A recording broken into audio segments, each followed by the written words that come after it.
Data kesehatan Indonesia terkini, kasus TBC kita masih berada di peringkat kedua tertinggi di dunia setelah India. Estimasi dari Kementerian Kesehatan menunjukkan ada sekitar 1,9 juta kasus baru setiap tahunnya, dengan angka kematian mencapai 14 jiwa setiap jam akibat penyakit ini. Sementara itu, untuk malaria grafiknya sungguh mencatat lonjakan tertinggi sepanjang sejarah. Di sepanjang tahun tercatat 706.297 kasus malaria di Indonesia, naik 30% dibanding tahun sebelumnya. Sebanyak 95% dari total kasus ini berpusat di wilayah Papua.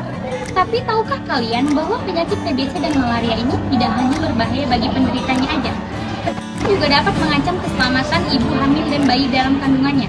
Bagaimana jika penyakit tersebut sebenarnya bisa dicegah bahkan sebelum kehamilan terjadi? Mari kita ikuti kisah seorang calon ibu yang ingin mempersiapkan kehamilan sehat. Iya. Ya, aku tuh pengen punya anak perempuan. Tapi kalau ayah sih bilang terserah bunda, yang penting bunda aja. Iya, cuman kan takut kan ya ayah tahu sendiri lah, dari 2 minggu ini aku batuknya nggak berkurang kayak gitu, aku takut. Ya udah kalau kita tanya lagi sama ibu bidangnya biar lebih tahu. Karena ya nanti kita tanya ya. Selamat pagi Bu, ada yang bisa dibantu? Ibu, saya sebenarnya sama suami saya udah pengen punya anak. Cuman saya sama suami itu takut karena saya 2 minggu terakhir ini kayak batuk terus nggak berhenti gitu Bu. Kira-kira berbahaya nggak ya? Sebelum hamil, setiap wanita perlu mengetahui kesukaannya terlebih dahulu. Batuk lama dapat menandakan tuberkulosis atau TBC. Demam yang datang dan pergi, terutama di daerah endemis, dapat mengarah ke malaria. Mari kita lakukan screening terlebih dahulu. Kita pemeriksaan dulu. Ini merupakan contoh foto ronsen pemeriksaan TBC.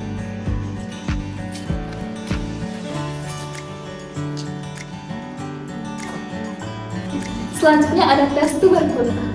Tes tuberkulin dilakukan untuk mengetahui apakah seorang pernah terpapar TBC, terutama sesuai dengan indikasi medis. 5 etika batuk. Kalau kita batuk, jangan lupa menggunakan masker. Yang kedua, kalau misalnya kita batuk, jangan lupa menggunakan lengan bagian dalam untuk batuk. Yang ketiga, kalau misalnya kita batuk, jangan lupa menggunakan tisu ataupun sapu tangan. Yang keempat, langsung ke buang tong sampah. Lalu yang kelima, jangan lupa untuk cuci tangan.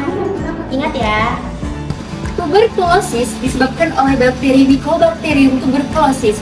Penularannya melalui udara saat menderita batuk ataupun bersin. Pada ibu hamil yang terkena TBC yang tidak diobati langsung, risiko yang dapat terjadi adalah bayi lahir prematur, berat badan lahir rendah, bahkan kematian janin. Malaria disebabkan oleh parasit Plasmodium yang ditularkan melalui gigitan nyamuk Anopheles betina. Pada ibu hamil, malaria dapat mengakibatkan anemia berat, bayi lahir kecil, persalinan prematur, bahkan dapat mengakibatkan kematian pada ibu hamil dan juga anak. Adapun cara screening tes malaria yaitu yang pertama melakukan pemeriksaan darah mikroskopis, yang kedua melakukan rapid diagnostic test, yang ketiga itu melakukan pemeriksaan demam apabila pulang dari wilayah endemis. Nah, kabar baiknya TBC dan malaria dapat diobati sebelum kehamilan untuk mengurangi terjadinya resiko terhadap ibu dan janin. Nah, untuk TBC yang pertama jangan lupa minum obat secara tuntas. Yang kedua, jangan menghentikan obat secara sendiri. Yang ketiga, jangan lupa kontrol rutin. Nah, untuk malaria yang pertama, obat malaria harus sesuai jenis Plasmodium. Yang kedua, harus sesuai dengan anjuran tenaga kesehatan. Yang ketiga, infeksi harus sembuh sebelum program hamil. Gunakan masker bila berkontak dengan penderita TBC. Jangan lupa tidur memakai kelambu. Jangan lupa gunakan lotion anti nyamuk. Jika ada genangan air, sebaiknya dibuang ya.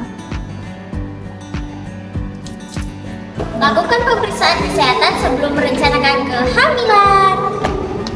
Tapi, apakah batuk selama 2 minggu perlu diperiksa?